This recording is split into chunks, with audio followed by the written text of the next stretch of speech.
Hello and welcome back to the Canceled Podcast. Oh, we're already having drama. Now let me tell you something really quickly before we get into anything at all. I got a lip flip again, and I will never learn my lesson. I'm just like you, for real. It's the most addicting thing in the world. It's like when it goes away, you're like, what happened to my lip flip? I have paper cut lips. Why do I have this much motion? Why am I using a straw properly? Like, I don't want any of this. Right, but right now I feel like I just got like numbing put in my face. No, it's definitely a little palsy vibe. Like when you first get it, you're like, should I?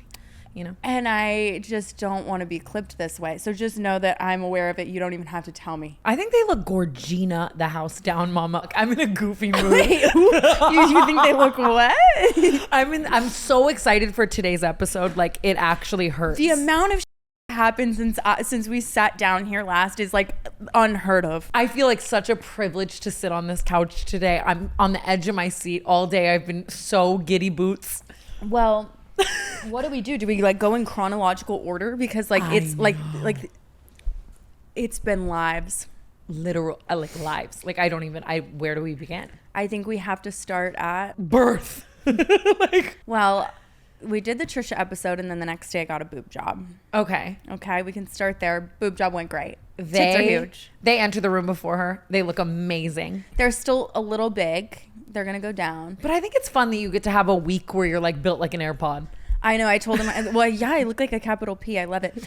But they're gonna drop a little bit. They're still like a little large and in charge. They're kind of hard. I got my real stitches out a couple days ago. When I heard what you went through today. No, I know. I just told Tana this, but I had regular stitches. I went in through the nipple, but they only do like a little incision on the bottom of your nipple, like a little. And I had regular stitches, but then I had these like two random blue strings that like hung out of both sides. They looked like the craziest nipple hairs you've ever seen. And if I didn't know better, I would think they were mine. But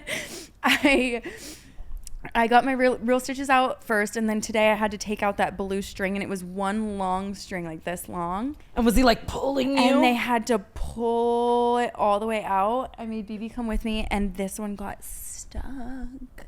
And it was like snagged. And he was yanking. Were you like kind of fighting with him? It was like a technician, and she was like, I just had to like cringe and wait until it was out. But other than that, my experience was seamless, amazing, Gorgina. I loved your usage of Gorgina. I've never used it in a sentence before. Do you see what you do to me? So sorry, actually.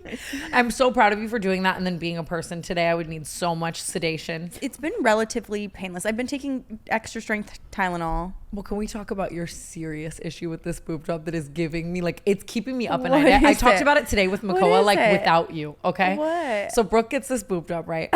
And everyone in the comments is like, and just in life, like, this is just something people say, doctors say, if you will, like that after you get the boob job, you can't raise your arms. Brooke Amber over here thinks that they mean that you are physically unable to raise your arms. Instructions unclear. And what they mean is you should not raise your arms, okay? And Brooke is out here doing the YMCA on TikTok everywhere. Well, it's so crazy because everyone's like, you can't move your arms. Like, literally, like I couldn't even pull my own pants down. And I'm like, I literally am doing cartwheels. I'm acting like Gumby. I'm like, what's wrong with you guys? I'm like, losers. And my doctor texts me and he goes, if you don't stop fucking doing the YMCA right now, in a much nicer tone. And you haven't once explained it without demonstrating. Like, we're at dinner the other night. I already know this. And she's like, yeah, and I can't raise my arms. And I'm like, here's the thing. I can't sleep without my arms over my head. Like, that's a thing that I do. I have to. I'm the same way. And I already have to sleep on my back, which is unnatural to me. Mm. So we have to be compromised somehow. And then it's like, I'm taking all these, like, I just discovered Let Me Sleep. And I don't know if you've ever dabbled in Let Me Sleep. I've heard. I don't think I need it. Like, let me wake up. Like, fuck, dude. Oh my God, you should, they're going to steal that from you. It's just like bumps of Coke. It's Adderall. Right. So, kidding. Wait, we were totally kidding. Enough. Anyway, I take like 6 Let Me Sleeps to go to bed every night because I cannot, like, it's just uncomfortable. Like, I want to sleep a certain way, but then because I have to do that to go to sleep, I wake up face down every day. I'm like, fuck. No. I'm like literally face down, arms up, pissed, waking up. It's bad if you take more than 2 melatonin. It's not melatonin. I'm not really taking. I'm taking 3. One time Diablo was at my house and he was like, these are good. And like, you know how fried he is. Like ate the whole bottle and he was like. Yeah, remember when he asked, what's your co-host's name? And you lived together at the time and we were shooting Canceled out of the house. Never forget Diablo. Bless his heart though. But bless his brain. Anyway, other than that, I have been doing the aftercare. I know a lot of people are speculating that not too high now, not too much. She's like, I know a lot of people are speculating. No, well, every doctor is different, but like my doctor usually doesn't have anybody wear the like little surgical bra after. I woke up, they said if you wake up in one, then you have to wear it. And I woke up in one and I was like, fuck. No. But it's because I did a little internal lift. But he said as long as I'm wearing something supportive, like I'm fine. Mm-hmm. And I really am not raising my arms as much as you think. And I'm not, it is frustrating because you don't realize how much like you have to use your pecs for. And they're under there. I don't think I've ever used my pec a day in my life. No, you use your pec to do everything. You use your pec to lift your vape. Oh, in that case? You are doing heavy lifting, especially when I saw that one. Look at that portable you can carry. What if that was your vape? I've been taking this out like to the club and shit. Like if I go anywhere. Despicable. No, I've been charging my phone using a toaster, everybody. But Apple has to stop changing the cords. It's just like, what are they going to give me next? You know what I mean? The fucking paper clip and tell me that has to go on my phone and charge it. Like, what the fuck? Crazy. Yeah. So that was my boob job experience. I would rate the experience a 9 out of 10. Really? It would have been a 10 out of 10 if I could just fucking raise my arms. Yeah, she just wants to do a jumping jack or two. But my doctor was amazing. He is still so hot, honestly. Dr. Daniel Barrett, thank you so much for my new tits. Did you wake up hitting on him? No, I woke up. Oh, she said I woke up and I just went, good morning. And then I said, can I go back to sleep? And she goes, yeah. And then when I woke up, she said again, I said, good morning. That's so funny. Like, you and I are so different. Like, I would have woken up like, like, just like. When I first got them, I'm not kidding, Tana, they were out to here. And I'm like frustrated. I'm so annoyed because here I am trying to be like transparent about my plastic surgery experience. Okay. Which I really do try to do. I've told you guys everything that I've ever done. Lip flip, lipo, boob job, all of it. And it's used against me constantly. What do you mean? It'll be like people are just going crazy. They're like, her tits look like shit. And I'm like, this is why people don't tell you things. That's so fair. There's like this one photo that I posted of myself one time that like is like my old face. And it was like, it's my least flattering photo that's ever. I like to go with versions, okay? You were on version 3 of your face. You weren't done. Yeah, I wasn't. I hadn't even started. What's the problem? But I posted the photo. And then like, that's the number one photo evil people will use. Yep. And they'll be like, this is what she really looks like. I'm like, do you remember where you got that? I shared it with you. You just know, like, even the person saying that your tits look like shit is like, well, they're Nebraska with a uniboob. Yeah. Let me stop. Well, they're so high up. They're rock hard. They're way too big for her frame. I'm like, I got them this morning. They're in Tampa with a mono tit. Yeah. It's like, come Tana on. mono tit. No. Monagoo. Mugadoo. Oh my God, I had a dream about Mugadoo like the other day. Like, that's how much it's plaguing me. Is it a dream or is it a nightmare? Nightmare. Every single time. I'm not kidding. This episode was brought to you by BetterHelp. Sometimes we find ourselves comparing our lives to others. Social media can play a big part in that. Comparison is the thief of joy, and it's easy to envy other people's lives. It might look like they have it all together on their Instagram, but in reality, they probably don't. Therapy can help you focus on what you want instead of what others have so you can start living your best life. I've used BetterHelp many times in my life, and it's always been very convenient and easy to use from my phone or anywhere I am. Therapy is helpful for learning positive coping skills and how to set boundaries. It empowers you to be the best version of yourself. It isn't just for those who've experienced major trauma, and it's nice to have someone there to listen to you.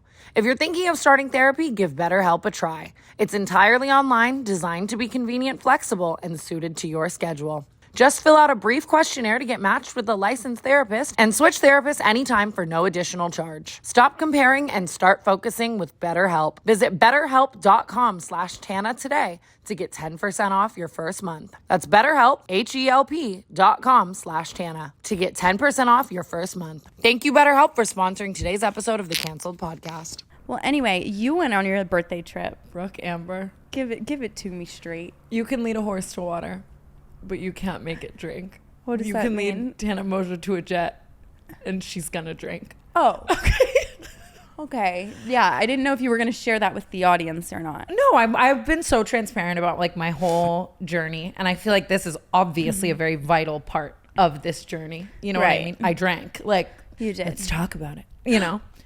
I love Where's him. Charles Gross now? I love him. Hermes. So we went on the birthday trip. And first of all, I do just want to say, like, I wish you were there so bad because I think So did I. so badly. And we celebrated, and I want to talk about that in a second because you're so cute and sweet. But I feel like this trip took everything good from all the other trips, and we kind of finally got it right. Like there really was just no drama. Everyone was peaceful, which is no. Like, I think everyone's just a different person, and like we needed something like Turks to almost happen to like know that there's a ceiling for the drinks, know that there's a ceiling for. I did forget about like Turksgate, like what was. Which is so crazy that was 1 year ago. It is like, so crazy. That was like what an episode that was. What an episode, you know? And I feel like this trip took everything good from that. It was a really good group, like way less just drama-free. Aaron came. I love that. What did you think, Amish? I loved it. Oh, I loved it. That makes me happy because it's like, it's one thing when it's like, your best friends you've had for 10 years, but like the real test is bringing someone who's never been and like being like, hey, would you go back? Well, we were talking about it before you got up here and just like how unnatural the experience feels like in the beginning. Cause it's like, what do you mean jet mansion, butler's maids?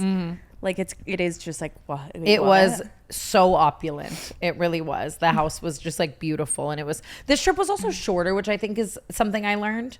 Like, I feel like everything bad on every trip started to happen around day 6. Yeah. It's like, or 7. How are we still here? It's like going home was the biggest W, you know, but I did choose to drink. And how did it go?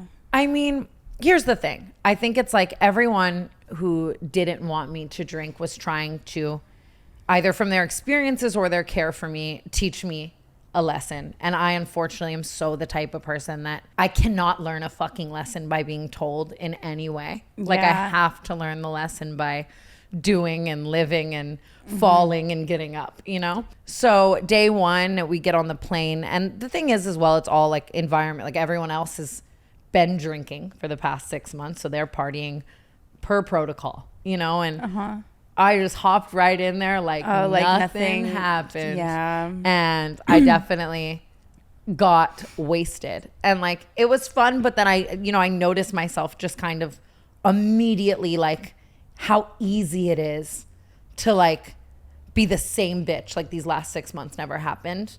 And I woke up the next day and that just like scared the fuck out of me in the best way, where I was like, whoa. So like, when did I get to talk to you? Day 1. Oh, okay. That's good news. Yeah. And like, yeah. She got some FaceTimes from Tina. I did. And I was already spiraling so bad. I go, what's going on? I don't know. Like, granted, it is fun to get fucking hammered, but like, I don't know. I just woke up and it was scary. And like, I just didn't want to feel like that again. And then the rest of the trip, I just kind of, drank like normally, I guess. Okay. Well, that is good. However, oh my God, I am no longer cut out for the way that you feel the next day. Like, I think after going that long, not feeling how that you feel the next day and the recovery and all of it, I was like, oh, wow. And I think it's, especially after not feeling it for 6 months, like me thinking I could drink and then have a hangover even like I used to, like, no, it was 10 times worse because you haven't been hungover in 6 months. Yeah. And like you're comparing and contrasting like your healthy, like perfect body that you've just been treating so well. And now all of a sudden it's like, oh my God, it's the worst feeling. And like, obviously there's an argument where it's like, I had so much fucking fun. I would love to do that occasionally. And maybe I will, like, drink and be hungover and be in my 20s and whatever. But at the same time, like, we got home last week and like, it took me 48 hours of sleep to recover. Anxiety through the fucking roof. Like, just felt like absolute complete and utter shit. Like, the jet ride home was like all of our jet rides home where I'm like face down on the floor, asleep, hungover, dying. And it was just like, sober me would be like, it almost up helps and at 'em. though that you feel like so horrible, because it's like, it's not even like just like a, oh, I do horrible things when I'm drunk thing. It's like, I am out for days. And I think after how long I spent not feeling like that again, I was like, it really is eye-opening when you spend that long not feeling like that to feel like that again. It's like, wait, whoa, I don't want to feel like this. And I feel like, I don't know, I just came home and like these past like 5 or 6 days, it's just like I had to sleep so much. Like granted, everyone who went on the trip did. That's what happened. Everyone slept for like 48 hours. But like, I don't know if I would last through a birthday trip again because I haven't drank like 2 days in a row in a really long time. yeah. Well, Like, what am I talking about? What am I even talking? Sometimes I just say shit. me, yeah. Like I know damn well you have. Well, I haven't been drinking since we've been home from tour, but like on tour, I drink every day. I think just, But like this last week, I've been drunk every day. and honestly. even just like all the stuff we're like working on and shit, like just tour and life and like getting home and then everyone needing everything from me again and having all this work to do and trying to like crawl through it and like not firing at 100 fucking like cylinders or whatever the phrase is. I Like, don't know either. that's- You honestly went right over my head. at all. It kind of just like, as much as I had a great fucking time, and I do think there will be moments again where I want to have a great fucking time. Like I still haven't decided if I want to drink maybe on the 4th of July, but it's so close to right now that I'm like, oh no, like I want to space them out. And like we went to dinner the other night and I had some drinks and like that was nice to have Yeah, like that 2 was, drinks like- and go home and go to that's bed. like what like I guess I like a normal person does. Yeah. But And I but sometimes I struggle with that, and I know that this is like wrong also, but sometimes I'm like, if you're drinking to not get drunk, what's the point? Mm-hmm. Because it's like then it's like you're putting this like literal poison in your body, which I do all the time. But like with what intent? I think that I was more afraid of moderation. And maybe this is a statement that I, in 3 months, could take back. You know what I mean? But I was more afraid of moderation before I went and like drank. Like now I'm kind of like, okay, I could go to dinner and have 3 drinks and go home and go to bed. And that is, Okay. I think I can do that. We'll see.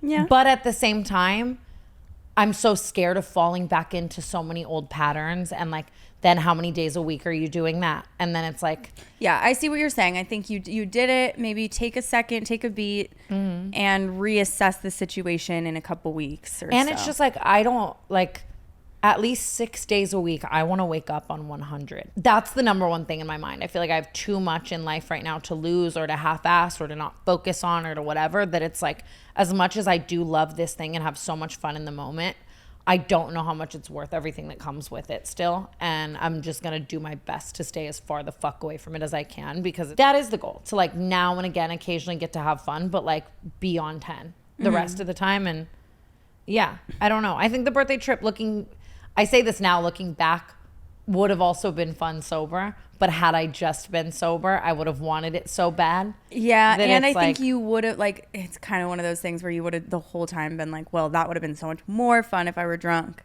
even if it weren't true. 100%. And it's like, I don't know. Yeah. I remember the pros and the cons now. Like they are all very present to me. And I just like have to really focus on what I want out of life. And Well, I'm proud of you for not taking it too far. You didn't injure yourself or anyone else that I know of.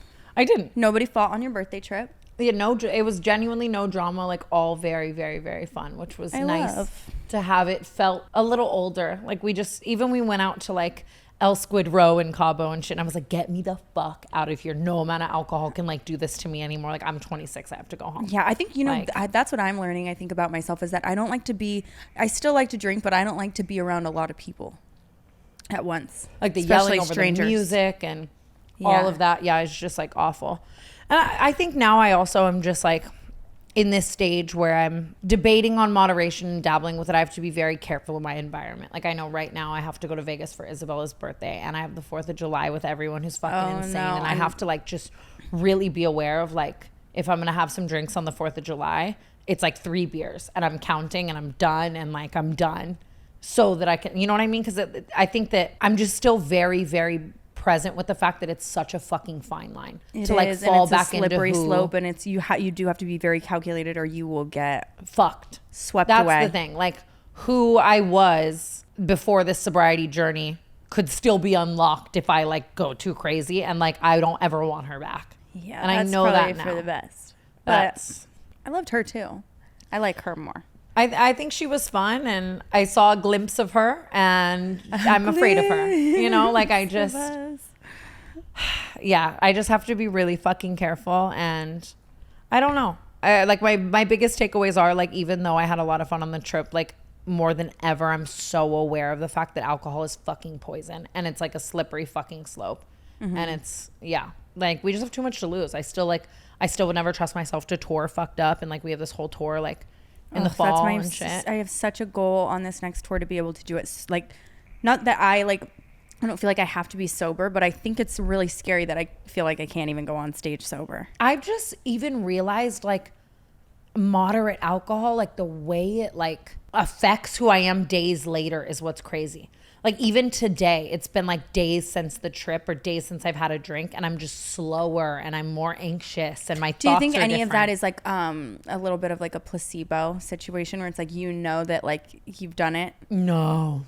You think like so? I genuinely feel like it took like a lot, it hurts that much to out like of you? turn my wheels as much. And like, oh, like even I've been trying to edit this fucking episode of us and Trisha Paytas for like 48 hours. And it's like the fast talking and shit. Like, sorry about that, y'all. Like I'm too slow. And it's like, I can't do that. Like I want everything to be amazing. And I don't know. I get it. Yeah. But I had a great fucking time. I'm happy you had a good time. I'm really sad I wasn't there. I was really going to try and make it. But like you said, I was already like kind of pushing it. I think we'll take some amazing trips for the rest of this summer to make up for it. And Brookie did get me the most beautiful birthday gift. And we had a sweet dinner the other night. And it was so cute. She got me a gold Cartier band to match my white gold Cartier band, first of all, which is so cool.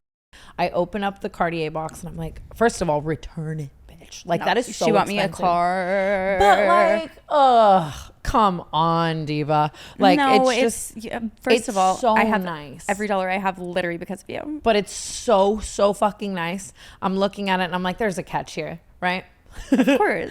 Flip the bracelet inside, engraved in the Cartier font. Like, I'm just imagining this worker at Cartier putting in there 2 weeks after you left, Jorts McGee. It was so funny. Mina, she had me spell it out on a piece of paper. And I thought it was actually like kind of a hard process because I was like, McGee, like as an actual last name, you would capitalize the G, but it just didn't look right in the font. So I left it as is. And even that decision is like $1,000 decision. It was, well, it's just crazy to like, it's hilarious. You putting can't George see it, McGee but I'm on like, but it almost felt like it would be unnatural for me to give you that gift without something like a hootie something about it. It'd be too like sentimental. Like you know how like some friends don't hug. Yes, that's like the vibes. Like I feel like if I gave you that, you would have been like thanks.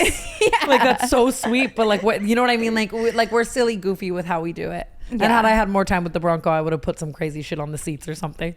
I would have loved. I still like, oh my gosh, I was just driving down the street on the way here and a little boy, there were two little boys on scooters and their dad, and I like had them cross the street. One of the little boys like looked back and like he like loved the Bronco, and I literally almost started sobbing because I was like, yeah.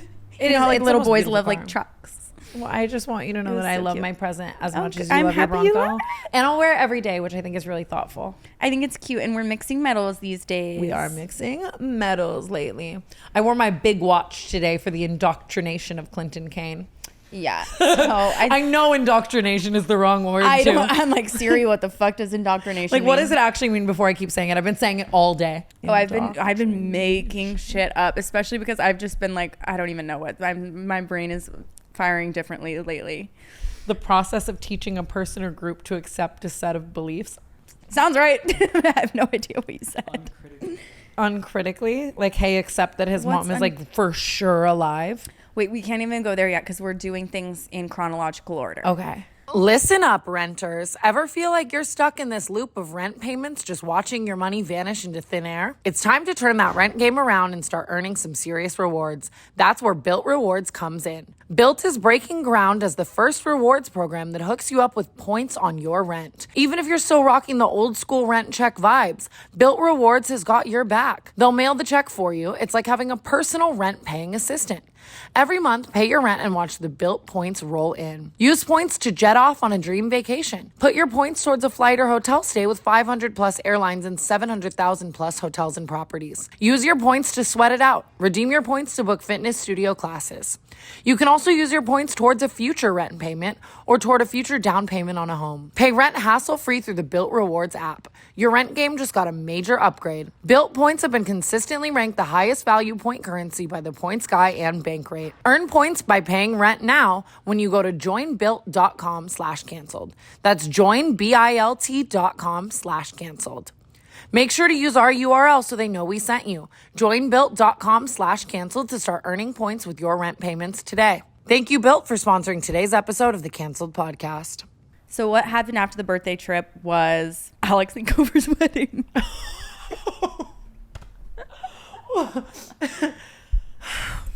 Do we don't see, this is like a situation where like us having a Patreon would like really come into play. It would, because it's like, oh my God, I wish this was behind a paywall, because I've never had so many thoughts. You guys, we are really seriously debating on making a Patreon. Like, we're this close to firing, essentially, so that shit gets clipped less. Like, for all the stuff that we like want to cut that's too like, or like that's a little iffy, because like sometimes I do. I mean, you guys know, like I there's certain things that I don't want to talk about for fear of like ruining lives and relationships. But Patreon, you can't clip shit, right? Can you? I think it's less clippable, and it's like it's for the people, it's for the viewers without maybe malintent, like maybe just the girlies who want to know, you know. Mm-hmm.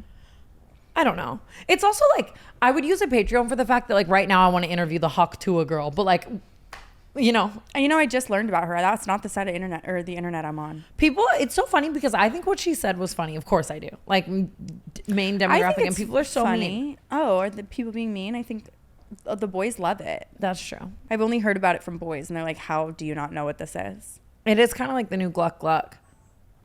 It is. The Hawk Tua. Hawk Tua, she came out for Zach Bryan the other night. I'm like, honestly, I want to be her so bad. That's so funny.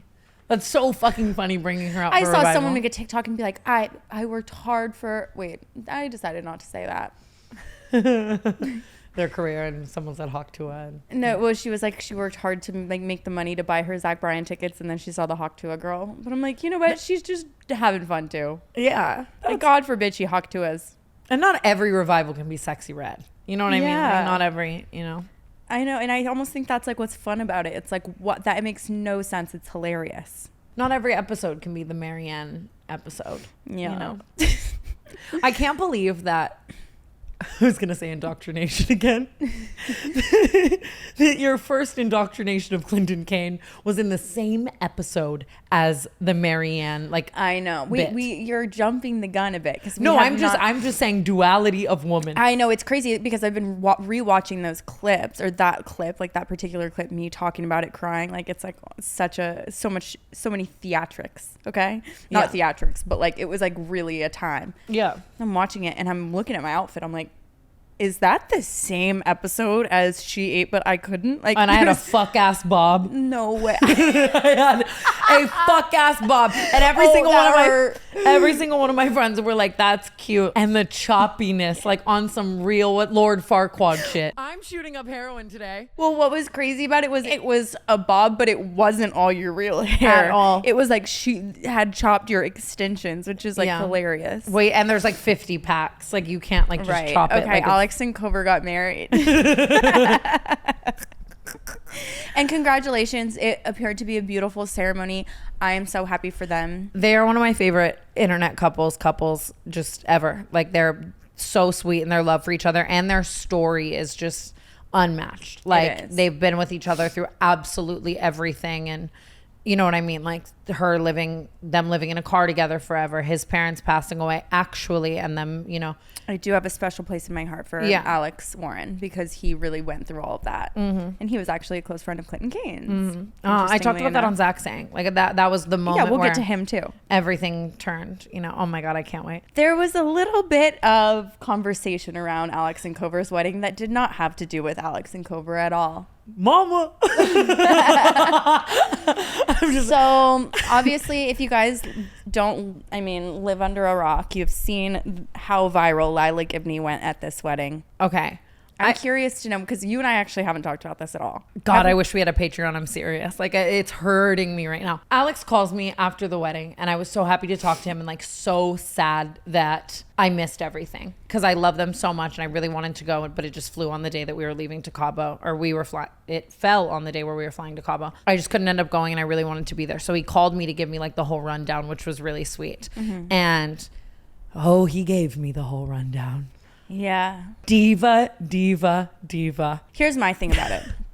I take issue with the fact that Alex and Cover's wedding was made about not Alex and Cover. Okay. And that's not even, that's not to say like Lilah did it. I'm saying like the internet took that and ran with it so far, whether it was wrong or right. I mean, it's obvious. I would that, be like, so sad that was centered I would around my be wedding. so frustrated as like a bride if that had happened at my wedding and whatever. But I would be way, way more frustrated that was the entire narrative around my wedding, and it had nothing to do with me. Like It as a is. consumer, I get it for sure as the internet, and I'm so like that. I love like you know, And, like, you I get think there's engulfed something- in the drama and stuff, but it's like it's also like okay, some bitch was in the aisle before the bride. Pretend she wasn't there. like recenter the narrative back to like their beautiful love and their beautiful wedding. Right. Obviously, yeah. I mean, I think it's a hard line too when you're like 80% of your guests are influencers, but at the same time, everyone followed the rules and the signs, and they did show knew me how the to signs. read. Like, yeah, like there were signs But everywhere. it's hard to read a sign if you are Can't not on read. time and cannot read. It was just so many things are just so like the bouquet. You know what I mean? Like I was The actually bouquet I kind of get because like I'm competitive. Like I might catch a bouquet. I was at a wedding last year. I want to catch a bouquet. Like please, someone I was at a marry wedding me. last year to a pretty close friend of mine, and someone I actually came with ended up fighting one of the girls in the bridal party for the bouquet. And I remember, and like she was like, "Let go," and it was like this whole thing. And I remember watching it, and I was like, the gall and the wherewithal to like do that, like to take the bouquet from her friends, like it was so crazy to see. What's crazy is And- like, well, I guess like a wedding etiquette is so interesting because like you just know it or you don't, but it's like kind of an unspoken rule that you like the people who are gonna catch the bouquet are like people in serious relationships or like who like should catch the bouquet. I think it's people who are close to the bride and groom. Yeah, like well, that's what I'm saying. Like people who it would make sense, who it like it's cute in the video and stuff. Like, and I don't mean the cap cut or the TikTok. I mean the wedding video. The thing is like, I think etiquette wise, like if I were there, I would be volleyballing it to like Tabitha. You know what I Right. mean? Like I would like, Oh, I would want it to be like for the greater good of the. I get that. I will say I did see like some other influencers who were at the wedding like posting and like shading the situation a lot, and I didn't like that either. I felt like that was kind of distasteful because it's like again bring it back to what really matters, Alex and Cover. Like Yeah, but I think they're livid. you do. Yeah. I don't think that Cover's ever been livid before. I think that it's really rare for Cover to respond or feed into anything, and she was commenting Well, on what we know about Cover is that she cared the most in life about her wedding and getting married. so like I could see how she could be like very angry. You know what I mean? I think it's a very unfortunate case of someone having not been taught basic life skills etiquette or Yeah. not caring. I mean, this is the same. I love The veil takes it to me to like a new, like you had to have known in that moment of the veil. Like I'm in Cover's quarters and Cover's not here. Cover was eating. I guess And- I just hope in those situations that it's like an ignorance thing and not like a deliberate like disrespect. Yeah. You know what I mean? Like I just hope that it's like, oh, lighthearted, like, oh, we didn't even think anything of it.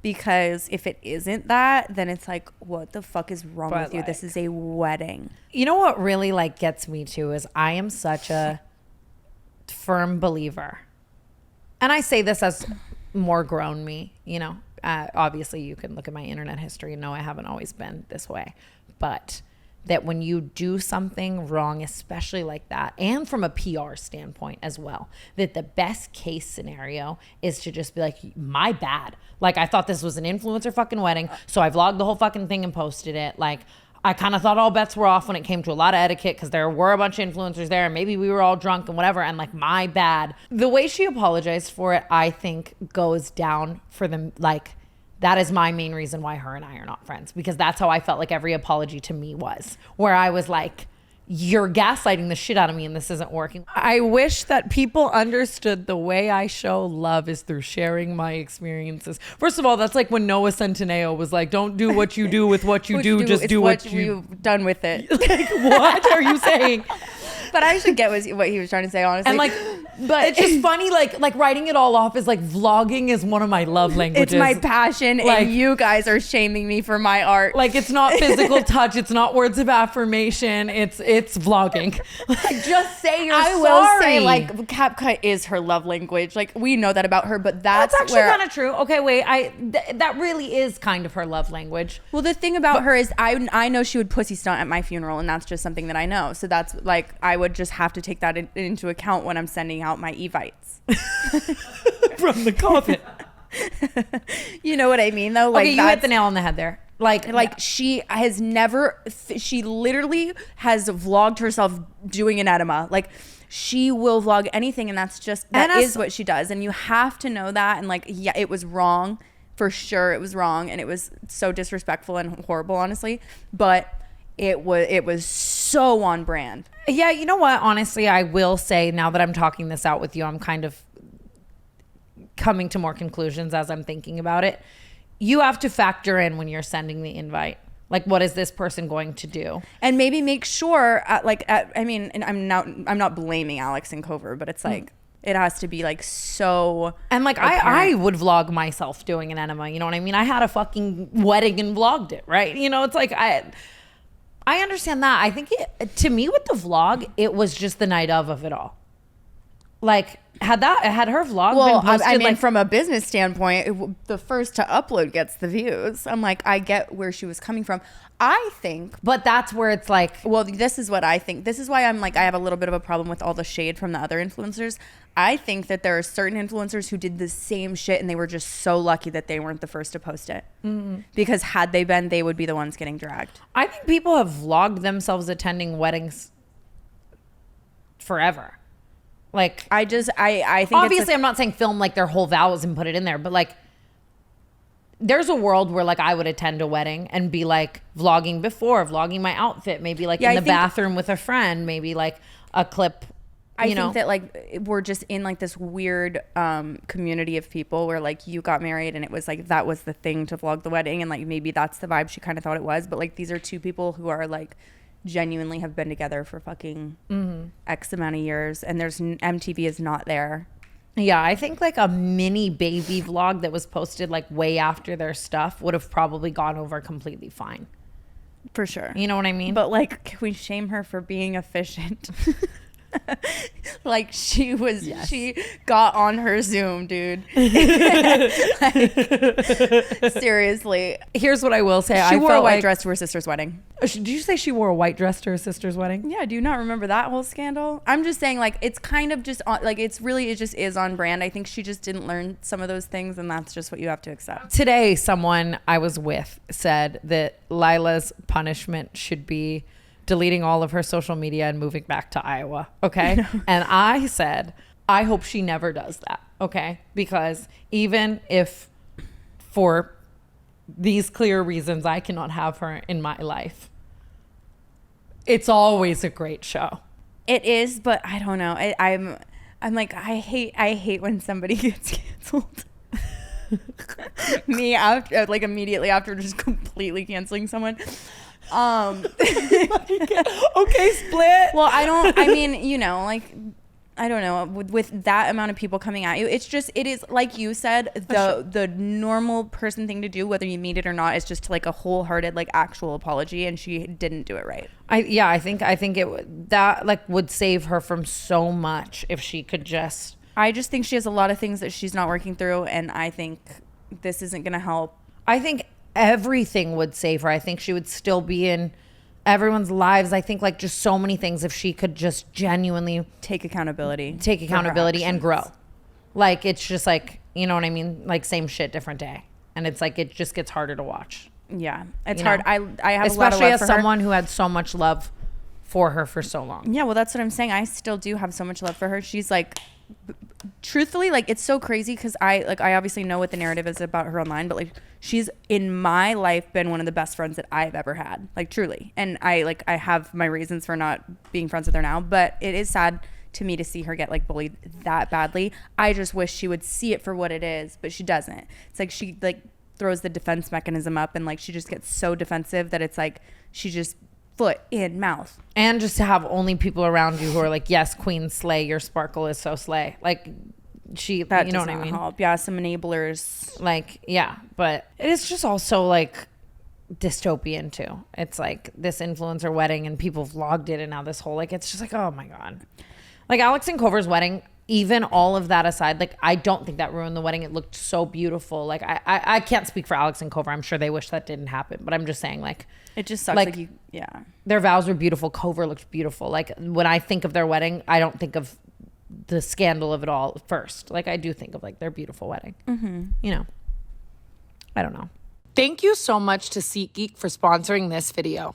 You guys have used my code so much that SeatGeek wanted to hook you up with a new special offer. Everyone can use my new code CANCELLED10 for 10% off any tickets on SeatGeek, whether you're a new customer or not. Concert season is back. Artists like Hozier, Billie Eilish, and Noah Kahan are on tour, and you already know that SeatGeek is the best place to get tickets. I'm so excited to see Noah Kahan in concert. No matter how many times you've bought tickets using SeatGeek before, Canceled 10 is going to get you 10% off your next order. So take out your phone, open the SeatGeek app, and add code Canceled10 to your account. What are you waiting for? Do it now because this offer is only available for a limited time. Thank you, SeatGeek, for sponsoring today's episode of the Canceled Podcast. Chronologically, what happens next? Oh, Well, I'm in Brooke, a I just hope you know that I don't think you're going chronological at all, because I was on my birthday trip watching your Risa Tisa series. Well, you left for your birthday trip. I'm thinking, I don't know. We witnessed in real time first a depressive episode from Brooke Schofield and then a manic episode from Brooke Schofield. Both of both of which were pretty embarrassing. I don't think so. I love. Are we there yet? When you're manic and it's not on me, it is my favorite thing in the world. Okay. Well, Tina called me when I was having my depressive episode. I was already hysterical in like literally just sobbing my eyes out, and I was like on TikTok like, please don't hate me. And you called me and you're like, and you were mad at me. And I don't know why. Me either. We'll figure it out one day. But then that was immediately followed by a TikTok that was posted by my ex-boyfriend. Okay. Oh, so we are doing this. Are we there yet? Let me check my topics. I feel very lucky that we have like the absolute best fans in the entire world. And every single day on my For You page, I see something that is ever so literally for me. It is a sweet fan talking about something sweet in relation to one of us. Today I saw a girl jumping off a cliff because you commented on her TikTok. She said, I will no, dead ass. Like, she was like bungee jumping. She was like, I will never feel the way I felt when Brooke commented on my TikTok, so now I'm bungee jumping off this cliff or something. And I was like, so cute, but also like, be safe. Like, and it's always sweet shit. And I come across this TikTok that's like a selfie of a girl. It's a 2-photo swipe, and it's like maturing is realizing, as it's like a photo of a girl with like duck lips and her fucking tits out, right? It's like maturing is realizing. And then it swipes to you and me, and it's like that these are just mean girls or something, right? Oh. And I'm like reading the comments. I'm in this whole fucking spiral, and I'm sitting here and I'm like, I'm really trying to think to myself, like, are we fucking mean girls? And it's like, I hate that label is so loosely. Thank you, Erin. Erin says no, but I was like, I'm really thinking about it. I'm like, no, I think that label is so fucking loosely thrown around for like when a woman is enraged or when a woman is pissed off or whatever. Like, at the end of the day, like on our podcast, if we're being mean, like this was right after the Tessa Brooks thing, and it was in relation to that because it was the thumbnail of that podcast as well. Like, and I get mad because I'm like, dude, like Paige was just standing up for herself in a situation where like she was wronged. And like usually like if you and I are being mean on this podcast, it is like with warrant, right? Mm-hmm. Like it's not like I'm just like, let me bully the fuck out of some girl. Like, no, that's mean girl behavior, right? Right. And I'm so fucking upset. I'm like debating commenting back. I like write out a whole thing. I'm like, what the fuck? I click on their username, Trashy Tana, Trash Can Tana, and Broke Brooke. And they have an entire TikTok page dedicated to viscerally hating us. Like there was one swipe, and they all start with a selfie of a blonde girl. Beautiful blonde girl. They also did one that says like, maturing is realizing that these girls had to pay tens of thousands of dollars and they still look like this, and it swipes to like a photo of me and you at the meet and greet. Violation. Not looking our best, to be honest. Listen, I'm not saying I like always look as gorgeous as my Kiss to Silk to Slay Boots Mama Instagram post, but like I also don't look like that meet and greet lighting in Ohio when I haven't slept in 3 weeks. Okay. And you know what? That was like exactly kind of what I was referring to in the beginning of the episode, but it's like they use it against you. Like, I told you that I paid money to look like this, and now you're throwing it back in my face. Like, I could have Madison Beard, y'all. Like, I think she hasn't had anything done. We could talk about the presidential debate for 2 seconds. Oh, it was hilarious. I mean, it's not hilarious because like the future of our country is at risk, but it was the craziest thing. When I started talking golf, I almost lost it. First of all, I want to do that with you. Oh my God, that's really funny. If for something like we have a presidential debate. Oh my God. Oh my God. Okay, that's one of my ideas. Like Hawaii podcast, I'll stash it. We'll do it at some point. But like, what do we do? Just like go to bat on like all kinds of different topics that like we're divided on. Oh my God, we're doing it within the next few weeks. Yes. Jortsgate. Yes. Cloggate. But even just stance like on anything. Right. Like Erewhon smoothies. Like I would absolutely love to do that. So it's such a visionary. It is just crazy. Someone said give them both a Panera charged lemonade, and whoever's still standing should be the president. Oh my God, I just threw my head back and I just got neck Botox and I literally couldn't even lift it back up. It was like literally 6 months ago all over again. It would be crazy. Or even just an Adderall for Joe. And then it like a part of me feels really sad because I feel like, especially Joe, like I just feel like he needs to go be with his kids and he needs to just go to a retirement home or something somewhere. And yeah, no, we don't want to be in a retirement home, but like a nice one in like Coral Gables. I agree. I saw a TikTok about that and it like really hit it on the head for me where she was like, honestly, like, just as like an empathetic person, it's hard to watch because it's like you imagine like my grandpa's his age and like I just think about him being like in a position of like stress like that and just it is like he needs to be somewhere like I definitely and relaxing with no responsibilities. 100%. And listen, I know nobody's Tana Mongeau needs to have some political claims, but I'm just throwing this one out there, okay? If there's a minimum age for president, there could be a maximum one. Yeah, like cat people driving, but like not for presidents. Like that's kind of crazy. Yeah, it was just like my grandpa tells me too, because like he is the same age as like he's that age. You know what I mean? Yeah. And he's like, I'm losing. He's like, I would never trust myself in that position because he's like, the way I think is just slower than it used to be. Like yeah, like it's just that's so sad. I know. It's just like. It was so insane to watch. Like I felt like I was watching something on like Netflix and had to keep like snapping out of it, like, and being like, "What the fuck?" Yeah, well, I was watching it with one of my boyfriends. We're cracking up laughing, but then it's like, wait, this is serious. Like, yeah. And I saw, I watched clips of Obama, like their debate, and it was like so professional and just very like respectful. Like this is our country, and like you know, someone tries to call, like a girl gets on the mic and she's like, yeah, Obama's just an Arab, like just starts going crazy, and he snatches it back and he's like, no, he's my respectable opponent. We just have differing views. It's crazy how much has changed. Like, and it just like God. It really genuinely wasn't. Trump's like, I've never fucked a porn star. Yeah, like, it's so wild. It was just like very sad to watch Joe on his like barred out shit, and then Trump be like, we're gonna put a drone on the moon. Like, you know what I mean? Like, it's that just was like a good voice. That was you. China, huge. You're good at that. you there's something there. I just really do like when Donald Trump says China. Like that was the highlight of me watching the debate. I think that Donald Trump is one of my favorite comics ever. Such a funny guy. It just I do not condone his behavior in any way, shape, or form, but God, that guy makes me laugh. I just think we should like get somebody new on the remix. I want Obama back. So bad. Such a hottie. Or Michelle. She'd be so Kim K at this point. I think she's my president. Okay. What do you think her take is on golf? What do you think her swing is like? That's so, you know what I mean? That like they were really fighting about golf. What do you mean? It's really horrible, but worse than that is like us two having an opinion. Not that we shouldn't have an opinion. Everyone should have an opinion. But like we shouldn't. This is what I know, okay? If there were just a real presidential debate like Obama's, we would not have an opinion. Right. This is actually like right up our alley. Yeah, like, and that's why it's like not just okay. Despicable displays of ego. Like, so bad. Oh my God. Oof. I think we need to get Clinton Kane on the mic for a debate. How was that segue? Works for me. Honestly, someone photoshopped mine and his faces on to the candidates. It's like dun dun dun dun dun dun. You would annihilate him. You are so good at what you do. I just want to say before you even actually get into any timeline of events, 6 months ago, I was like, Brooke, I would do anything. I will give you my money to do a Risa Tisa. Like the second I watched Risa Tisa's 50-part series, like my only thought was like, I want this from Brooke. Here's the thing.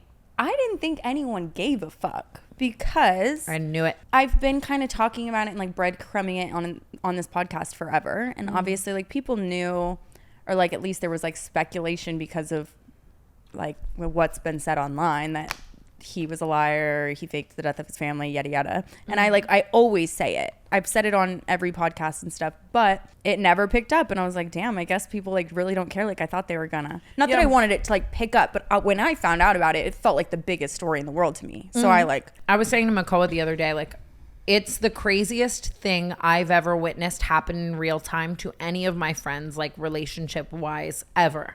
Yeah, and that's like saying so much. Yeah, and living through it was the most fucking traumatic thing ever to me. It was the biggest, like, most horrible thing that ever happened to me. So it felt like one of those things where it was like, what do you mean you guys don't think this is a big deal? But yeah, like, and even like with the Matt Rife shit, I remember always saying like, why not? Why do people care about this more than Clinton? Granted, people care about Matt Rife more than Clinton, like for sure, you know. But both look like they could eat some sheet metal for real. That's what I want. Fuck a debate. I want Clinton Kane and Matt Rife gnawing through sheet metal like a rat race.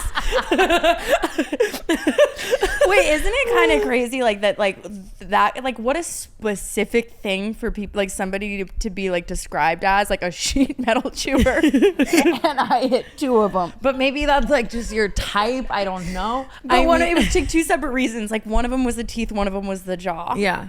Yeah, Matt looks like he like built up the muscle. Clinton looks like he could like really do some damage. And Piranha style. Here's the thing. I'm never going for looks first. I think it's low hanging fruit, whatever. But I do believe in the all bets are off of it all. Once you do so much, like your looks are now. You know, I felt that. Listen to me. I have never given a fuck about what someone looks like, obviously. Okay? I do not care. I actually like... That's it's hard to get a clear view of him with all the shaking. This is going to be so hard for me to not just be so silly. I'm trying to be serious. Okay.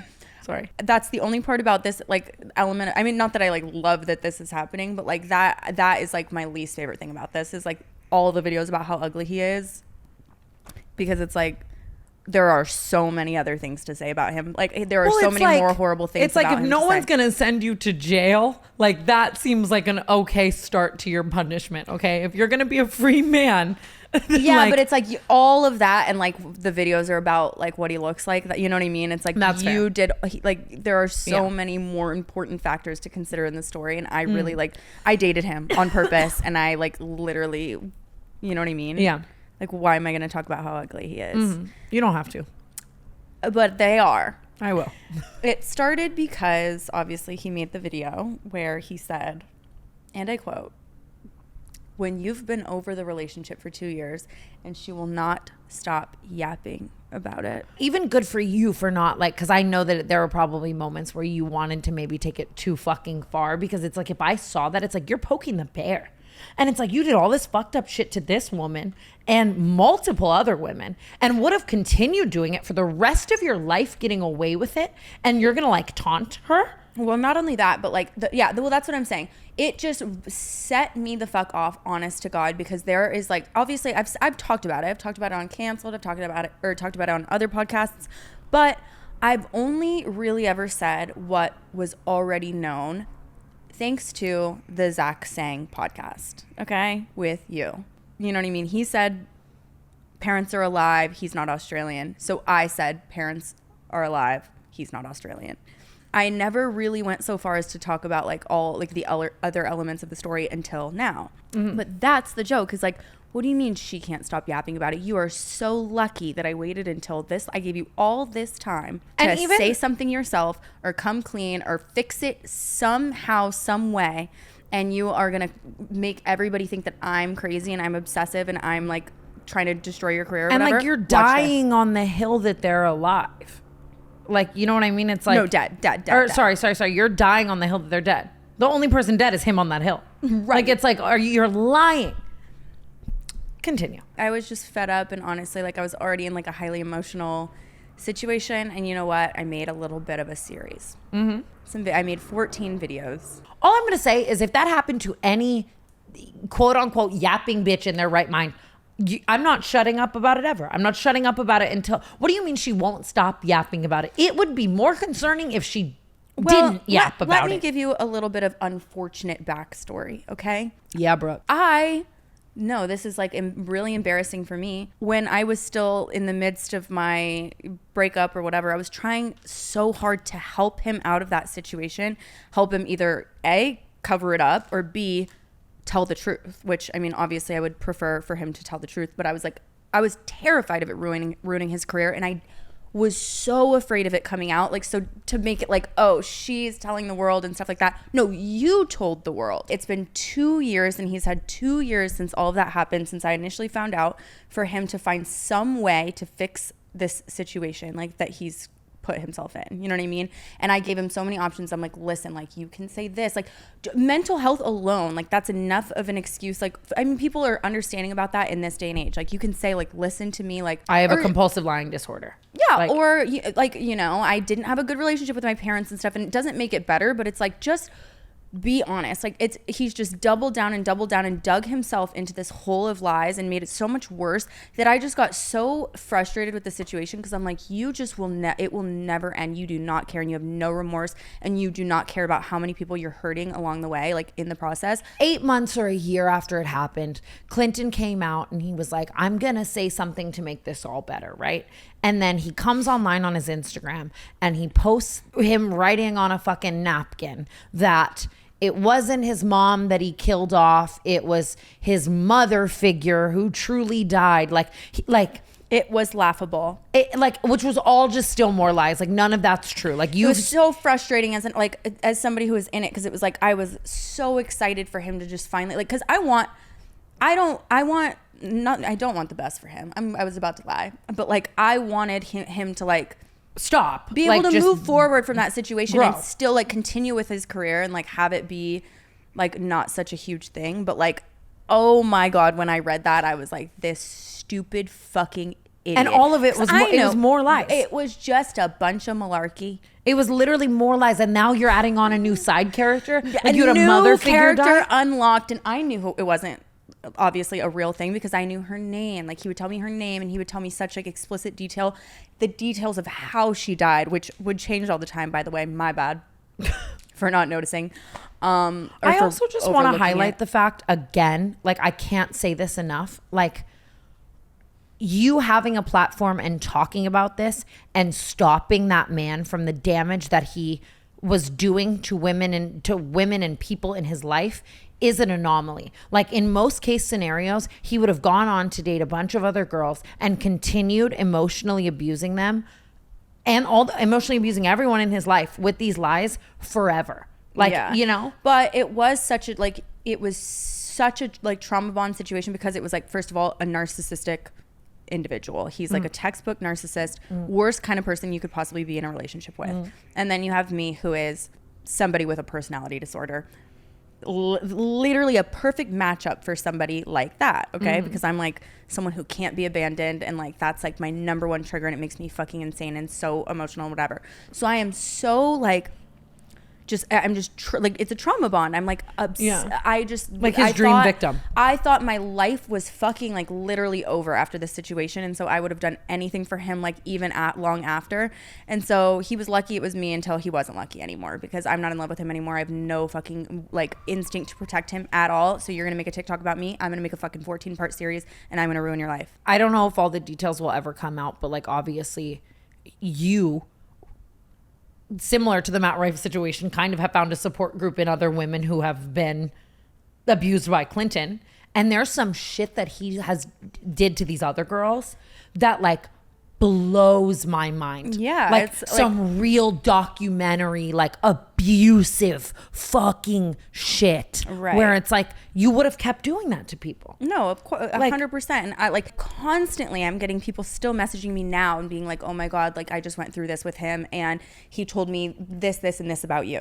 Mm-hmm. And it's always that I am so psychotic and he only dated me for 3 months and he was out to get him and he has a restraining order against me and he's had to call the police on me multiple times and all of his friends, non-existent friends, by the way, how could you possibly keep a friend if you are somebody who is like this, are afraid of me and like whatever it is. And I'm like, of course, but it's like he's brainwashing these girls and the same way he was able to do to me. It's like you isolate them and they have nobody, like at least I didn't in my relationship.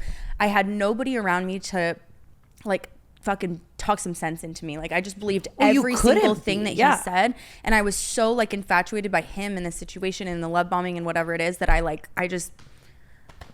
was lost. The brainwashing of other people is like where it becomes so psychotic. Like if he was just like yelling, my mom died at a wall and like made it whatever, it's like that's okay. So yeah, so I'm sorry to cut you off, but that to me is like why it's so frustrating, because it's like you can say like whatever you want, you can write out whatever you want on a stupid fucking piece of paper to explain like whatever you've said online, okay? But the fact that like you were weaponizing it in my relationship and all your other relationships, so like to the point where it was like I was in trouble for eating if you couldn't eat because you were grieving. I was in trouble for sleeping. This wasn't my story. This is Mia's. Yeah. I'm in trouble for not looking at him because it reminds him of his mom. Like I was in trouble for everything, everything all the time because of what he was going through. And it wasn't even fucking real. Like you just have every right to talk about it, and him like saying like won't stop yapping is so wild. Just so reckless on his part. I have to know what he's thinking, because it's like, he just was like, this will be funny, and it is not funny anymore. And then his statement to Rolling Stone, like kick rocks. His statement was someone needs to for the truth. It's written as though it came from a representative of Clinton Kane, but first of all, it's like illiterate, like it's not even properly worded. It doesn't matter. The point he was trying to make was that he lost an irreplaceable mother figure, which non-existent, by the way. Untrue. He says that my claims are untrue. We dated for only 3 months. Well, there was a specific sentence in the Rolling Stone thing that he said, like a specific sentence in his statement that was like, Schofield is known for just tearing apart men on her podcast. Trying to flip it, like to the narrative of like, oh, just another crazy girl tearing down a man. Like you fake killed off your whole family and abused 10 women and everyone in your fucking life over it. Of course. Like there has to be repercussions. I want to be sure that I don't fuck this up. The public rehashing of these details is only an attempt to bring attention and focus on Brooke's podcast at the expense of this is the part that's not even properly worded, at the expense of tearing down. That does not fucking make sense. Another former boyfriend, a tactic that she's become known for. And what about it? You know what I mean? Like, no, but also what? It is frustrating because it's like, oh, like that's just my shtick. I just come on here and I try to cancel guys. Fuck you so much. You killed your mom and I'm the psycho one. I've never seen someone double back as hard as him. Like it's so crazy. I wish I were crazier. Honest to God, I wish I were crazier in this whole situation. And it took me 2 years to even like fucking get some sense knocked into me. Are you kidding me? I never wanted to say anything about it at all. I should have ruined him. But that just goes to show the like brainwash and abuse. Like it took you 2 years to be able to like make a TikTok series about it. Like, you know what I mean? Because of how fucking warped. Because I cared about him and I can make it as like lighthearted and funny or whatever. But I was so worried. I did not want his career to be ruined. I didn't want anything. But like, but you say that like that's your fault. Like that happens so often. I mean, I was in love with him. I didn't want that. I would not want that for anybody. And even now, I hate to admit it, but like I still have guilt like about this whole situation because I'm looking at it and I'm like, oh my God, I can't believe like what I've done to this man. But I'm like, it's not what I've done to this man. It's what he has done to that man. You know what I mean? He did it. Yes. to you, to himself, to everyone, to his fans, to the world. Like, and it is just so sad too, like seeing that in Rolling Stone. It's like we still live in a generation where like you're just the yapping woman of tearing down an ex. Like, well, what do you mean he's a murderer? Like, I said it on TikTok already, but like Rolling Stone reached out to me a year ago asking me to, like, because they were doing a whole story on this whole situation, and I ghosted them because I was like, even that recently I was like, I just don't, it's not worth it to me. I don't like want to put somebody in that position. I don't know, like, he's obviously so mentally unwell, which is like the underlying theme. Something is so wrong with him, or something, like whatever it is that he has going on with his family or whatever. Like, I was like, it's not my business anymore. Okay. So for the same fucking magazine, no shade to Rolling Stone, but it's like, for it to be published in the same magazine, it like implying that I'm just like clout chasing. I'm like, everybody has to die. You actually have the number 9 podcast in the world right now. Like, that's a fact. And like, just acting like you need this to further your career is so wild, because you have such an amazing career. Like, and I didn't have, first of all, I also didn't have any, like, I didn't understand how big it was going to get, first of all, but I've been saying like this for a long time. You know what I mean? Like, the details that I've said now are like minuscule. Like, we were at Mel's Diner. Just, it happened to you. He did that to you. He actively chose that. And I do always say, like, I think it's really sad. I think he's so mentally sick that it's like crazy. It's unlike anything I've ever seen to like have a mental illness like that and like believe it all. And it's so weird because it's like he admitted to you that his mom was alive, and like, yeah, you that's found the crazy her. part. It's like it, and he tries to backtrack. It's like, now if I were to even see him face to face, he would pretend he never did. And it's like, you told me. He told me. This is why, I mean, in the beginning, I was like so hesitant to talk about it. He told me that he was going to make it right, and he was going to go back to wherever he's from, wherever he came from, which is the Philippines or Brunei or whatever it is, not Australia at all. And he was going to explain everything, and I was going to understand. And he would never give me more information than that, except for that I was right. No one was dead. You know what I mean? So it's like, why he hasn't done that is unclear. Go talk to your mom. I'm like, call her. And at what point are people put in literal wards for like compulsive lying and narcissistic abuse? Like, it's like actually so crazy. Like, I'm so much better now and stuff, but that I was so sick and like mentally I was just traumatized after that relationship. I've never experienced something like that. I could not eat for months. I literally almost killed myself over it. So it's like, that should be punishable literally by law, because the amount of like, I don't know, especially, I mean, you know, I told you, like, I'm not taking away from what you're saying at all by saying this, but I'm saying, like, you're a woman with a platform and a friend group that was willing to be like, listen, we know he kept you away from us. Like, we all still love you. We're so happy you're back. And like a successful podcast and a successful career. Like, think about what he's doing and has done to so many women without like any resources. Like, yeah. I have goosebumps. But in the same, like to that same point, I am a podcaster, and there's no way that you're going to come for me for yapping about my personal traumatic experience 2 years after the fact, because my last words would be about happen? That shit. What an idiot. Honestly, why would you pay? Worst choice ever in a girlfriend if you're going to be a compulsive fucking pathological liar. And it's like 100%, like, just all of it, like, and poking the bear, like, he's so stupid. It's like, and it's like, there's so much budget in all these music videos and bullshit. Like, get the budget to like film a fake funeral for your mom and hire a paid actress and like pretend like it was like 10 years ago. Like, use your money elsewhere. Like, if you're gonna die on the hill, like, at least like, I think we've done enough theatrics as far as the dead mom is concerned, because she's just somewhere working in a store, literally in Brunei, minding her own fucking business. I think what needs to happen, like, it would, I mean, I don't know. I really don't know what he could do that would make it right. I don't know, but like, actually apologize and get so much therapy. Obviously, like, when it first happened, I was like begging him, at least, because I was the first person to know, as far as I no. You know what I mean? And I was afraid to tell anyone on his team. I was afraid to tell, because I was like, again, I didn't want anything bad to happen to him, but I begged him. I'm like, please just tell at least like your manager, so that it like felt like it wasn't my problem. You know what I mean? Like, just on like you. So that like somebody who cared about him and who like honestly who benefited from him would start thinking about like what that they could do to like fix the situation, like mediate the situation, because it's like obviously he does not know. But the second that people know, he just fires them.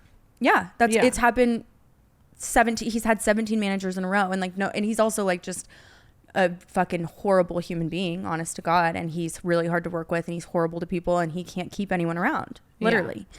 So that's a factor. But I begged him to tell his team. He wouldn't tell them, and it was like, it wasn't, I forget what it was that finally made me do it. I don't know. I like, honestly, it's all such a blur now, but I remember I put them all in a group chat and I said, check it out. I sent them screenshots of him literally saying to me, like, I'm going to fix this, like admitting that they're alive.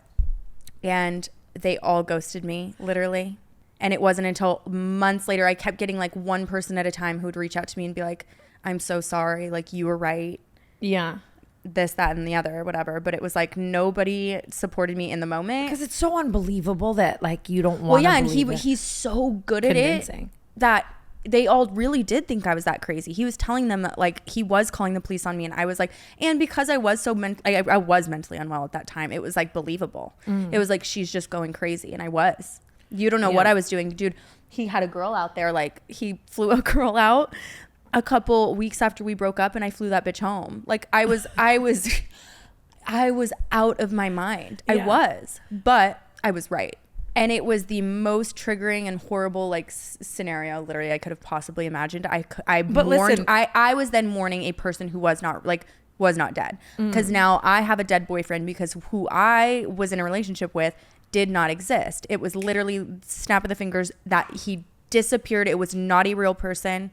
And I just spent fucking 6 months of my life doing what? With 6 who? months, by the way. Not 3 months. I think there's obviously just no blame to be had on you. Like anyone could easily be swindled and fall into that with like the love bombing and the money and the like. And if you meet this guy, like even when I first met Clinton, it's like he was so convincing, like everything about him, like the allure, like and then he becomes this amazing person, like because you're like, oh my God, you're so strong and you make this amazing music about this horrible thing you went through. Like it's alluring. I know. And it's hard, especially with what's going on TikTok now. It's like everybody, it's hard to envision it. But in the moment, like there was not a single person around me who wasn't like, this is the best boyfriend ever. Yeah. Like at all. And then it just quickly like changed. You know what I mean? I think, again, I know I've said this 30 times, but reworded, but it's just like, it's one thing to be lying about all of that, but to take those lies and use them to abuse other people. And to like, and I was like I'm ashamed evil. of how like much I tried to help him and how like really on his team I was, because he had just cheated on me with like many people and everything, and I was trying so hard to just help him get out of the situation months and months after we broke up, like because I was oh my God, it literally made me sick to my stomach to think about what is happening to him right now happening. You know what I mean? And that's what I just assumed would happen when everyone found out. But when it came out, no one, either people didn't believe me or people were like, just didn't care. I don't know what is different now. I think that just goes to show, Brooke, though, genuinely, like you should not blame yourself for, wanting to protect him or take care of him or anything like after the relationship. That is just the truest testament of how much he mentally abused you. Yeah. And emotionally abused you. That it wasn't even like, anyone else could see this and be like, why didn't you dump him immediately and hate his guts? Like the brainwash. Well, that's what happens. I was talking to, another ex of his who I'm like, I love and respect so much. And she's like just the most like beautiful, empathetic person ever. Like, and we're the perfect like candidates because like, not that I'm like, she's a beautiful, empathetic person. I'm like, no, but you care. I really did care so much. Like I would have literally done anything for him, and so would she. And it's so sad because it's like we were the perfect victims. One time I made a joke. I said, what would you do if I just like fell down these stairs right now? And when I tell you that man didn't talk to me for fucking 2 days, he made me feel so horrible and disgusting because apparently his mom That's how she died. Falling down the stairs? Falling down the stairs. And then she was in a coma. Say she got eaten by a shark. At least get more creative. Then she was in a coma, and he's the one who had to pull the plug. And he got the deed to the 8-bedroom house on the beach in Australia, and he tore it up because he doesn't care about wealth. And his mom owned Birkenstocks. I can't even say some of these things. I'm like, I can't even. I didn't know the Birkenstocks. He told Justin Horowitz the Birkenstocks thing. He did not. He would have lost me at Birkenstocks. You know, he just saw a good pair of clogs one day, and he was like, "That's my new lore." Dude, it was just so the amount of detail is what makes it so it's like you can't even, if you wanted to just say like my mom's dead and fucking not harp on it, it's one thing. The detail. One time we were sitting it's not the lying. I went to dinner, me, Justin Horowitz, Zach Sang, Clinton Kane, and right in the fucking middle of dinner, Clinton starts crying at the table. Oh, why, you ask? He goes to the bathroom and he can't believe that I'm not immediately following him to find out what's wrong. Okay. And when I do, he tells me he just looked down at the date and realized it's his mom's birthday. It's June. Okay. That was the first fucking thing I looked for on her Facebook profile. Her birthday's in fucking September. Okay. He just thought of that off the cuff and was like, oh, it's mommy's birthday. What's the sound like? I was bored, so I ruined lunch purposely. Literally, but he's in the bathroom and me and Justin and Zach are sitting there like, oh my God, this is like so hard for him. Like, it just is so crazy. Now I want to talk about Zach Sang. I want to talk about Zach Sang for a second. Because Can I laugh one more time at Birkenstocks before I have to get serious? His mom owns Birkenstocks. It's like Romeo and Michelle when she's like, I invented the Post-it. No, he did have so many lies like that where sometimes I was just like, oh, that's quirky. He told me he was a med student and then one time asked me if babies were born out of your asshole. God. See, but some of these details I should leave out because it's embarrassing for me. No, it's not. It all goes back to the brainwash. Like, you can say it. Like, yeah, like Birkenstocks. I'm serious. I think you've done some embarrassing fucking shit in your life, okay? I attest all of this to how much this man had you brainwashed. I'll never forget this one time. It was Natalie's birthday. And she had a murder mystery party at my house, which like is already just so funny. Like hats and boas, like we're all like, who killed? You know what I mean? And Brooke would have slayed. That's what, first of all, that's what I'm saying. Like it's a murder mystery party, and you're there having fun, and then Clinton shows up just to like oversee you and like watch you in the corner. How like long a hawk. did he let me stay? 4 minutes. And you know the whole car ride home, he was like, it's a murder mystery, so I'm triggered. And it's like, oh my God. Oh, 100%. And then he would be like, should I just drive off this cliff right now? Every single time. Just so manipulative and horrible. You are the murder mystery, babe. I posted my series, and the very first person to jump on the bandwagon was Zach Sang. He could not wait. Is the sky blue? Do bear shit in the woods? And you know what? I've been rewatching because, of course, you know I'm getting tagged, and I'm rewatching. Like the first initial time that I ever addressed the Clinton situation on this podcast was in my Marianne episode, and I'm sitting here right here on this couch in my fucking ponytail crying. Okay, and I regret in that episode how I handled Zach Sang. I'll tell you why. He is horrible. Zach Sang is horrible. He carry the 4. Yes. Correct, too. He knew exactly what he was doing in that situation. Again, obviously I just made a 14-part series. Like I have no problem with exposing this man now, but at that time I was about to kill myself. Like truly. And Zach Sang was one of my closest friends. So I thought, okay. When the situation happened, I went straight to his studio, sat down with him on that couch, and I was so hysterical. I could not function. I could not breathe. I was a shell of a human. Okay. For him to then go on his own podcast with you, share the information, knowing how hard I was trying to keep it a secret at that time. Because you did delete the episode of Zach Sang, right? No, this was long before there was an episode of that Zach Sang of my own. This was your When episode. he filmed with me, he hadn't shot with you yet? Not even close. Oh, okay. I was doing everything in my power to make this like disappear and nobody find out because I was still trying to like become a fucking process the situation on my own, because I like at that point I still couldn't eat. I lost like fucking 30 pounds in like 3 months. It was I was so sick and I needed time to get over, like to literally like get on my feet again. Okay. And I needed support from my friends, and I had it. I had support from my friends. Okay. But Zach Sang was my friend, and he could not resist the urge as a journalist to be the one to share the story. Okay. And I remember even was sitting down with him on that couch when I was like so hysterical. He kept saying to me, we're going to sell this as a show. We're going to write a fucking 16-part, Netflix documentary, Anna Delvey style. Like nothing happened to Zach Sang. No, it had nothing to do with Zach Sang. I mean, he was close with Clinton, but not like, it really infuriated me how much he made like the situation like about himself, like and his profit. Us, you know what I mean? Yeah. And if it was us and we were in it together, then why were you not on my team, and why were you so quick to put that story out, knowing how bad it was going to affect me? Because what if I did kill myself after that? Because that was my biggest fear, was for that to come. My biggest fear wasn't for like, it was literally just for that story to come out, because of like how much I still loved him and didn't like. We're still brainwashed. I was sick. I was really sick. But he films with you, says it straight up in words.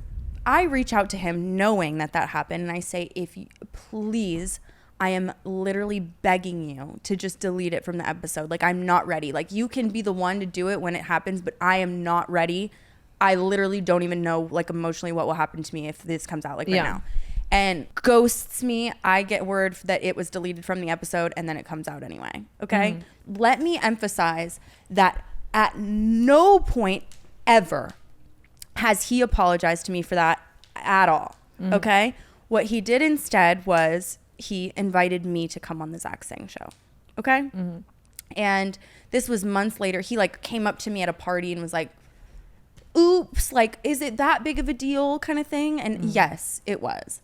He invited me on the Zach Sang show, and I was really like back and forth about it, because again, I never wanted it to come out to begin with. So now I'm like, what? That contradicts everything that I'm saying. I'm going to now go on the show and talk about it. Like, no. But I agreed to go on the show with one condition, which was, it's not an episode about Clinton Kane. Like, I'll come on the Zach Sang show and I'll talk to you. Like, if we want to, like talk about it for maybe, 10 minutes. Like 10 would be even crazy. But I was like, I don't want to do it if that's what you think this is. And he says, absolutely not. Like, it's not that. Brooke came with me. I sat down. He cornered you. Not a single question about Brooke Schofield, only Clinton Kane. Okay. So then I go home after the episode and I'm like, where was I? Drunk. Yeah. Okay. I'm defeated. I'm like, well, fuck. Now I just gave him exactly what he wanted, which was the Clinton Kane exclusive, like the tell-all. You know what I mean? And so, and it's so hard when you like get to a studio and there's a million cameras and lighting and people, and like, to me, I mean it when I say like you feel cornered. And there's something about like, you've seen him interview, like it almost felt like he was on my side, but there's fucking 7 cameras. When did he text me separately? Never. I'm sorry, I'm like really going in on it, but I'm very passionate about this. Don't be sorry. Again, a little bit of a manic episode I'm in. I was like really upset after that situation came out, or after your episode came out, and I was texting him nothing. And I see him post on his story, repost Phineas O'Connell, okay? And it's a beautiful bouquet of flowers, and it on the card says like, just thinking about, or like they were like, just because flowers for Phineas. And I'm thinking to myself, this man is like who I thought was like one of my closest friends, and I'm in like the darkest, most horrible point in my life because of like partly because of him. And you can't so much as text me back, but you're sending Phineas O'Connell just because flowers. You know why? Because you are an opportunistic fucking clout chasing. I'm sorry. No, I mean, piece of shit, honestly. Yeah. I'm Zach like, saying, so my face is hot. It is like so wildly known across LA, like his obsession with clout. So did he released your episode, or he didn't? I sent it to a friend of mine, and that friend literally said, absolutely not. do not post this. This should not come out, just like for fear. Like it was somebody who also cared about Clinton and was like, this just shouldn't come out. Like, it's not good for anybody involved. Like, what if something were to happen to him, kind of thing. So everybody mutually agreed that the episode does not come out. But then Zach Sang went on to tell everybody that I said that they couldn't put the episode out. And so then I'm getting hate, like you say you'll speak up, but you won't. And like, just so slimy. He still posted some clips. I like okayed some clips because I was like, I felt bad for wasting like people's time. Like there's like 60 producers on his show. And I think after him sitting with you two saying, we're gonna, like, especially in the state that you were in, like emotionally, we're gonna release a documentary, we're gonna release this, we're gonna and Tana, then this like, is why I'll tell you why I'm so fired up about it right now is because somebody told me that yesterday. What? Is that he is shopping a Clinton Kane series, that he is trying to sell a show about it. Oh. And just the fact that I have not heard a fucking squeak from Zach Sang, and he is out here posting, first of all, clips about the situation, trying to get the views because obviously it's getting views. And now he's shopping a show about it because he's got all the experience and, you know, whatever it is. I'll kick rocks. Shopping a show about it now is just like, it's just not your story. And like the way he was just so, it's gross. It that's really is so gross. That's and I so like gross. he was someone I looked up to and admired so much because of like, I mean, at that time especially, like I thought the world of him. I thought he was so amazing. I even say it in the episode, and that's what I regret so much. I'm like watching it back and I'm like, I love Zach Sang. He's so special. And I get it. He's a journalist. No, I don't. Friendship like should trump everything. all. Like I don't care if it's like, it did nothing for his career, but it made such a huge difference in my life at that time. I literally was not well. Like at that time, you couldn't afford anyone else telling you one thing and doing another. And like he should have, and I was of all people. I was genuinely so afraid of like what I would even do because I was so out of my mind. Like I was so scared, and just to literally be like, okay, well, how fun would it be if I just told the world? Like knowing that he like saw your series and is now shopping something just kind of affirms like everything that was already true. Like that's crazy. And with no remorse, reaching out. Not so much as a text to me. He knows better. I hate him. That's crazy. That is fucking crazy. It's just crazy too, like Hollywood. Like people seeing someone doing like that and they're like, how can I get in on it? You know what I mean?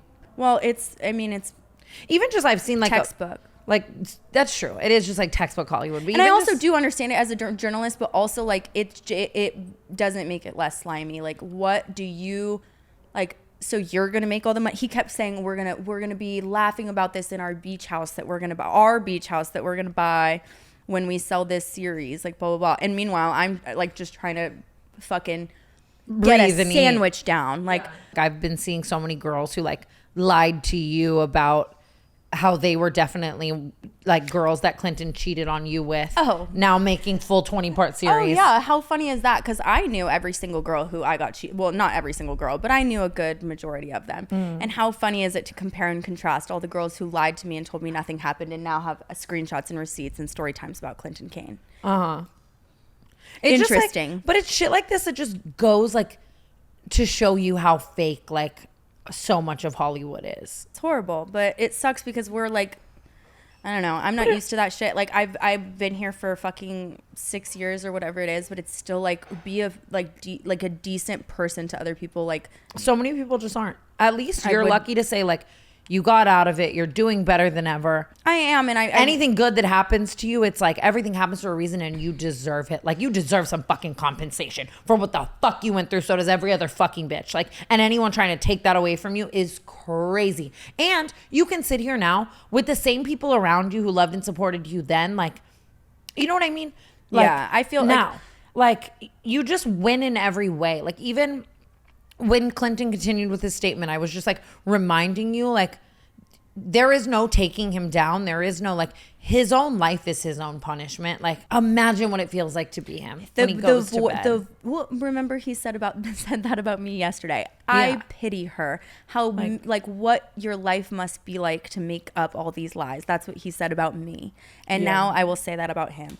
I pity him. How miserable he must be to make up all of these lies. I think he's genuinely lucky that no one in his life has like really hurt themselves or died or something, like for real, because like the level of abuse is genuinely. I was so in love with him, and I won't lie about that. Like, I never would want something bad to happen to him ever. But what do you mean, like him dying? But he could. Yeah. Yes. Okay. Because other bad things, like I want them all to happen personally. Well, you know what I mean. Like, I just would never. I don't know. He could care less if something were to have happened to me, and it took me until now to realize that. Yeah, and like that's something so easily could have. Something should have. Again, like if I had not had like like you said, like some people aren't lucky enough to have like support system stuff. I had a fucking constant babysitter. Like, I had a babysitter, and they would hand me off. Yeah, 100%. Because it's like everyone took shifts literally on Brooke Wellness, and like I even said to you then though, like we will be able to laugh and joke about this one day. And I know that like it sounded so crazy to you at the time. And how lucky, but it really did take me that long. It's been 2 years, and I am still upset about it. I am. I think anyone and I'm still would yapping be. And I'm not done. Anyone would be. All of this is valid. Duh. Oh, let's get his mom on. Do you think she'll come on? Like, I don't know. I'm not confident that she speaks English. I know she lives in the Philippines or in Brunei. I don't know if Brunei is in the Philippines or not. Sorry, I'm not that smart. But I know that she's in Brunei. Maybe she knows Marianne. Maybe we she could have them both Marianne. On. That's why I sponsored Marianne. I sponsored Marianne in Clinton's honor. That's funny if you donated like all of your creative time to Marianne. So long as I'm able, I don't want to have like a situation where I say I can and then I end up not being able to.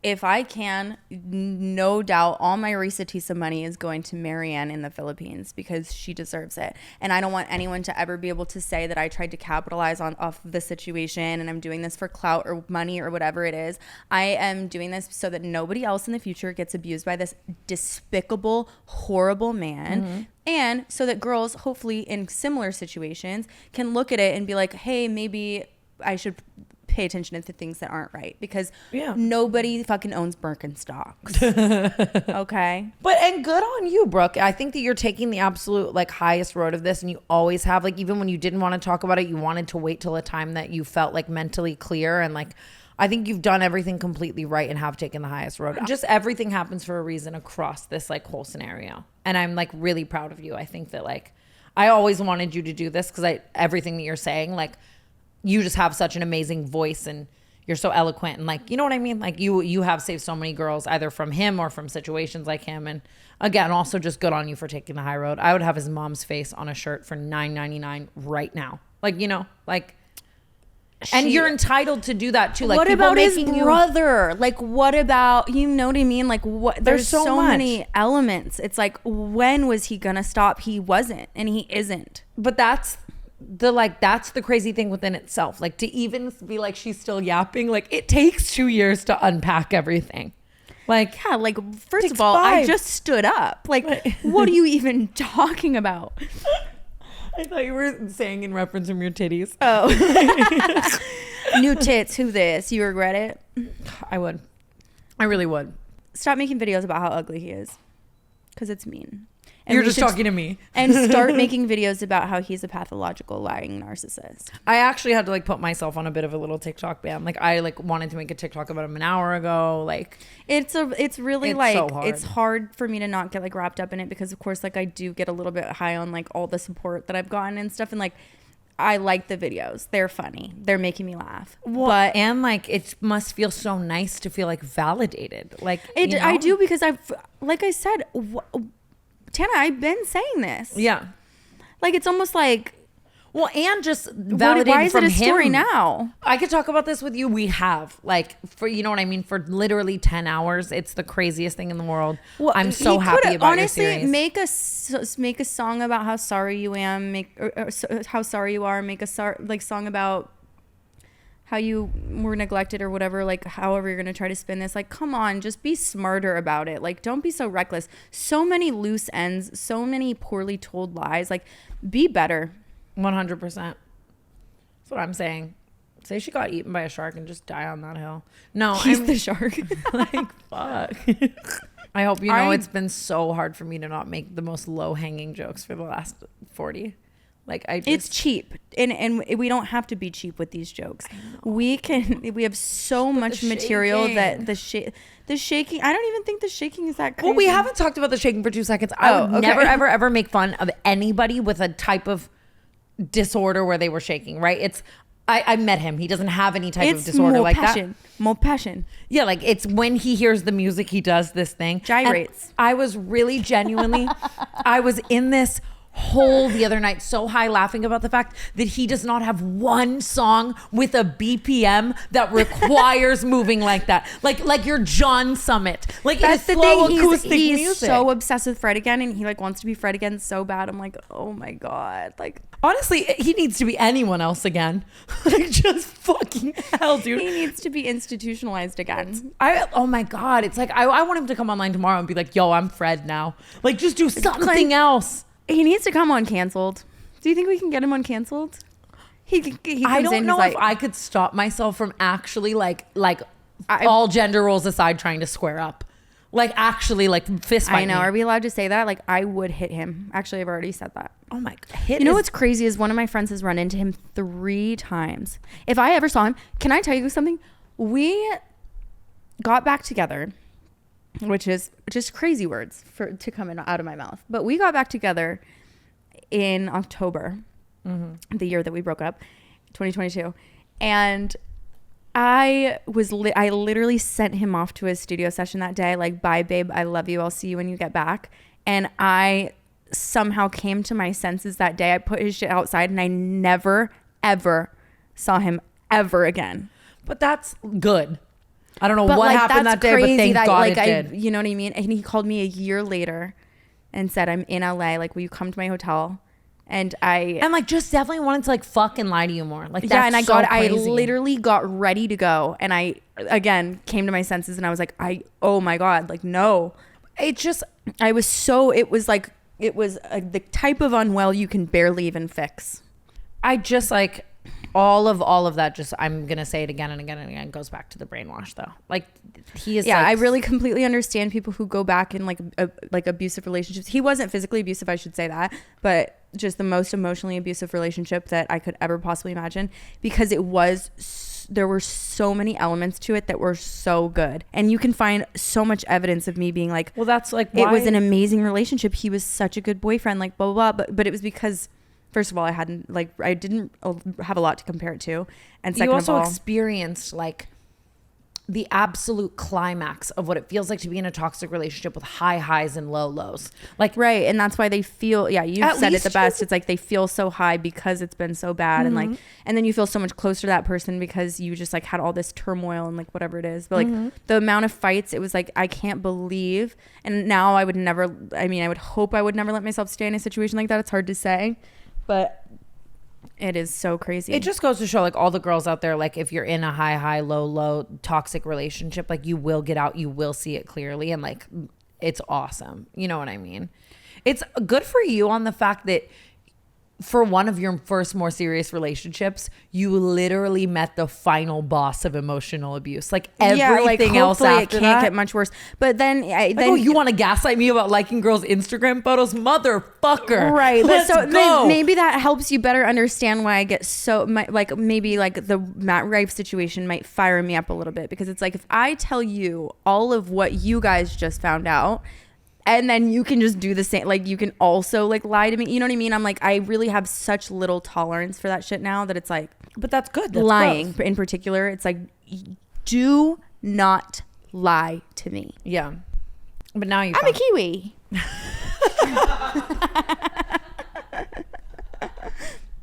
Down under.